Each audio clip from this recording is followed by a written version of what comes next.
E aí, pessoal? Tudo bem, turma? Vamos avançar mais um pouquinho aqui na teoria de impedância. Bom, um outro elemento, né?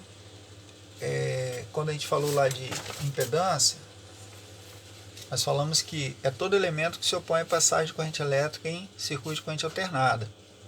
E quais são os elementos? São os resistores, os indutores e os capacitores. Os capacitores nós falamos.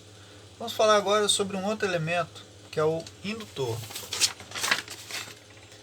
Bom,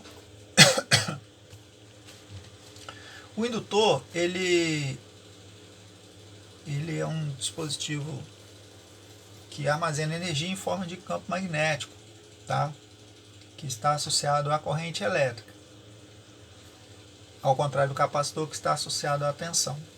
Bom, qual é a simbologia? A simbologia é isso aqui, ó, do jeito que está aqui. Isso aqui é o nosso indutor, que geralmente a gente utiliza a letra L.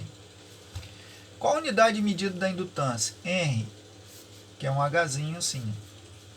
Então, o indutor consiste em uma bobina enrolada uniformemente. Então, se eu pegar um fiozinho aqui, ó, de metálico, né, um cobre, por exemplo, ou alumínio, e fizer isso aqui, ó, isso aqui é um indutor. Isso aqui é um indutor. Tá bom? Então a corrente ela vem aqui, ó, circula e sai pelo lado de cá.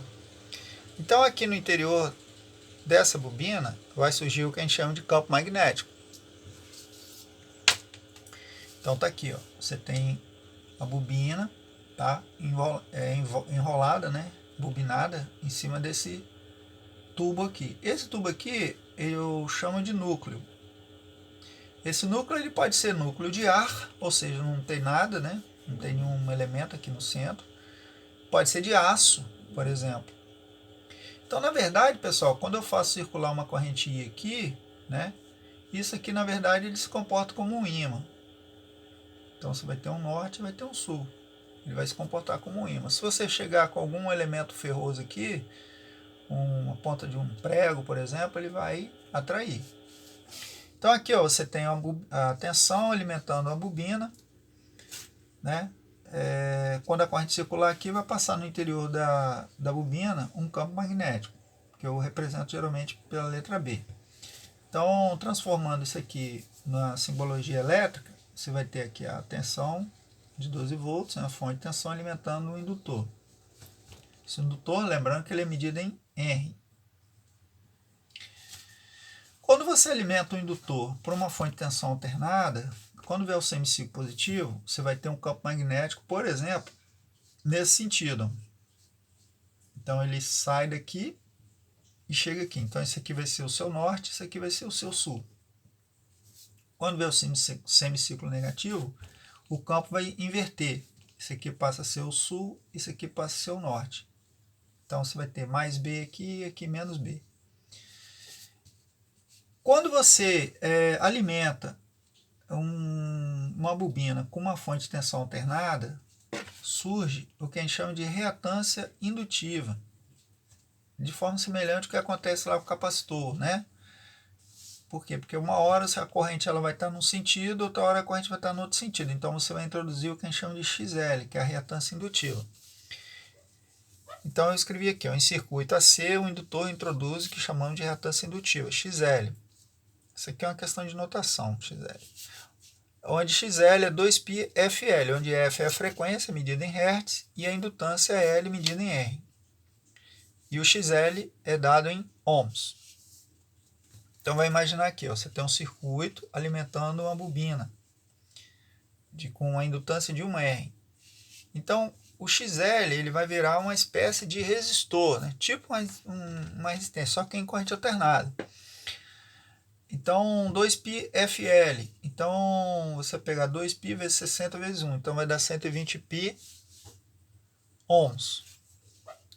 Então, na verdade, esse indutor aqui ele vai se comportar como uma reatância com esse valor aqui, ó, de 120 π ohms.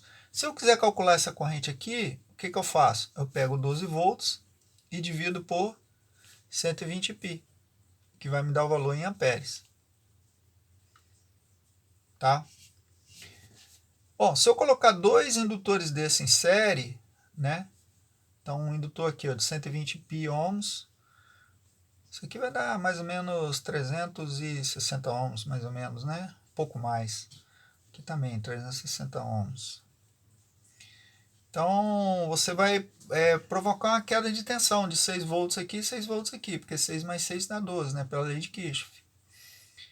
Então, observe que ele tem um comportamento semelhante àquele circuito de corrente contínua, né? Quando você pega uma bateria e liga dois resistores, né? Que é o divisor de tensão. Bota aqui 1K e aqui 1K. Então aqui vai dar 6 e aqui vai dar 6. Aqui acontece algo parecido, só que agora nós estamos trabalhando em corrente alternada. Agora, pessoal, observa que se eu alterar essa frequência aqui, ó, eu vou alterar o valor da indutância. Isso é uma característica muito interessante, tá? Isso também acontece lá nos capacitores, né? Porque a reatância capacitiva é dada por 1/2π, né, vezes a frequência, vezes a capacitância. Então, se eu altero a frequência, eu também altero a reatância capacitiva. Tá? Então, a reatância, ela depende da frequência. Tá? Ela depende da frequência. Então, se a frequência aumenta, né, a reatância capacitiva diminui e a reatância indutiva aumenta. Bom, vamos falar agora sobre reatância e suas defasagens em tensão e corrente. Bom, as reatâncias, elas promovem defasagem entre tensão e corrente. Tá? Como é que isso acontece? Então eu escrevi aqui, ó, ao introduzirmos indutores ou capacitores, ficou meio estranho aqui, mas desculpa o português aqui, meio... Introduzimos reatância que, por sua vez, provocam defasagem entre tensão e corrente. Eu escrevi meio rápido aqui. Enfim, quando você coloca indutores ou capacitores no circuito de corrente alternada, você provoca defasagem entre as tensões e as correntes. Né? Vamos ver isso aqui melhor. Por exemplo, quando você pega o capacitor aqui, ó, você tem uma fonte de tensão V alimentando um capacitor VC. Então, como nós vimos, vai surgir uma corrente. Ah, pessoal, uma coisa importante. Essa corrente que surge aqui no capacitor, ela não passa por dentro do capacitor, tá? Só uma observação. Quando você tem uma placa, ó, você tem aqui o capacitor aqui. Então, você tem a placa metálica aqui. Então, ficou positivo e negativo. Então, inicialmente, vai surgir uma corrente, né? Vamos imaginar aqui, ó, nesse sentido. Depois inverte a polaridade, porque nós estamos trabalhando com corrente alternada. Aí aqui vai ficar negativo e aqui vai ficar positivo. Aí a corrente vai inverter. Mas essa corrente, ela não passa aqui por dentro, tá? A corrente aqui no interior do capacitor é zero. Tá? Só essa observação. Então, olha só. Então, você tem a fonte de tensão V, que vai ficar... submeter aqui o capacitor, né? Então você vai ter uma tensão VC aqui e vai ter uma corrente I.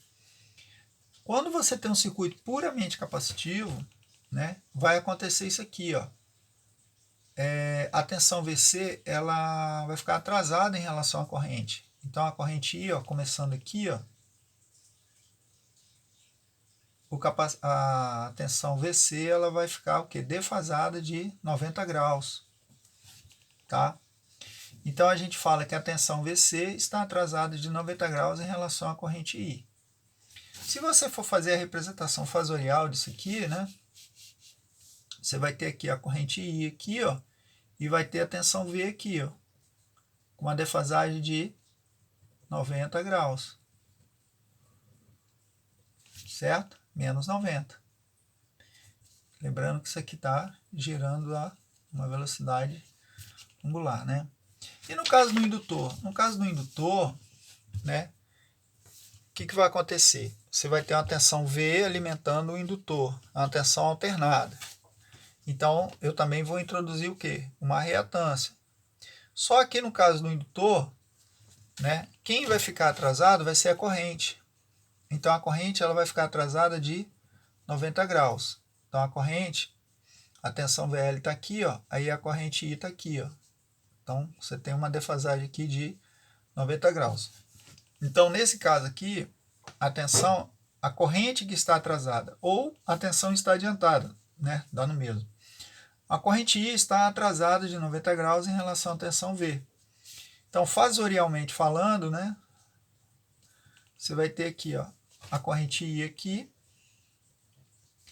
e a tensão V aqui, defasada de 90 graus positivo. Tá bom, pessoal? Então, era isso que eu queria passar para vocês agora. Depois a gente avança mais um pouquinho. Valeu!